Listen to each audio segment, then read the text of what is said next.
S V ನ್ಯೂಸಿಗೆ ಸ್ವಾಗತ.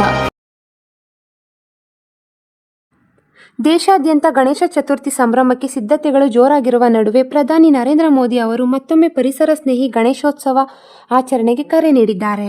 ಭಾನುವಾರ ಪ್ರಸಾರವಾದ ಮನ್ ಕಿ ಬಾತ್ ಕಾರ್ಯಕ್ರಮದ 136ನೇ ಸಂಚಿಕೆಯಲ್ಲಿ ಮಾತನಾಡಿದ ಅವರು, ಈ ಬಾರಿ ಕೂಡ ಪ್ರತಿಯೊಬ್ಬರೂ ಸ್ಥಳೀಯ ಮಣ್ಣಿನಿಂದ ತಯಾರಿಸಲಾದ ಗಣೇಶ ಮೂರ್ತಿಯನ್ನೇ ಮನೆಗಳಲ್ಲಿ ಪ್ರತಿಷ್ಠಾಪಿಸಿ ಪೂಜಿಸಬೇಕು ಎಂದು ಮನವಿ ಮಾಡಿದರು.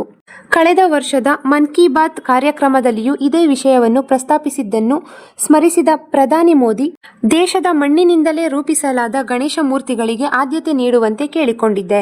ಪ್ಲಾಸ್ಟರ್ ಆಫ್ ಪ್ಯಾರಿಸ್ನಿಂದ ತಯಾರಿಸಲಾದ ಮೂರ್ತಿಗಳು ಅಥವಾ ವಿದೇಶಿಗಳಿಂದ ಆಮದು ಮಾಡಿಕೊಳ್ಳುವ ಪ್ರತಿಮೆಗಳ ಬದಲಾಗಿ ನಮ್ಮ ಸ್ಥಳೀಯ ಕುಶಲಕರ್ಮಿಗಳು ನಿರ್ಮಿಸುವ ಮಣ್ಣಿನ ಗಣೇಶ ಮೂರ್ತಿಗಳನ್ನು ಬಳಸಬೇಕು ಎಂಬುದು ನನ್ನ ಮನವಿಯಾಗಿತ್ತು ಎಂದು ಹೇಳಿದರು.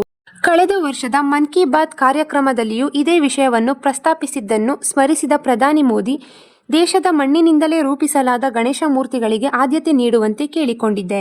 ಪ್ಲಾಸ್ಟರ್ ಆಫ್ ಪ್ಯಾರಿಸ್ನಿಂದ ತಯಾರಿಸಲಾದ ಮೂರ್ತಿಗಳು ಅಥವಾ ವಿದೇಶಿಗಳಿಂದ ಆಮದು ಮಾಡಿಕೊಳ್ಳುವ ಪ್ರತಿಮೆಗಳ ಬದಲಾಗಿ ನಮ್ಮ ಸ್ಥಳೀಯ ಕುಶಲಕರ್ಮಿಗಳು ನಿರ್ಮಿಸುವ ಮಣ್ಣಿನ ಗಣೇಶ ಮೂರ್ತಿಗಳನ್ನು ಬಳಸಬೇಕು ಎಂಬುದು ನನ್ನ ಮನವಿಯಾಗಿತ್ತು ಎಂದು ಹೇಳಿದರು.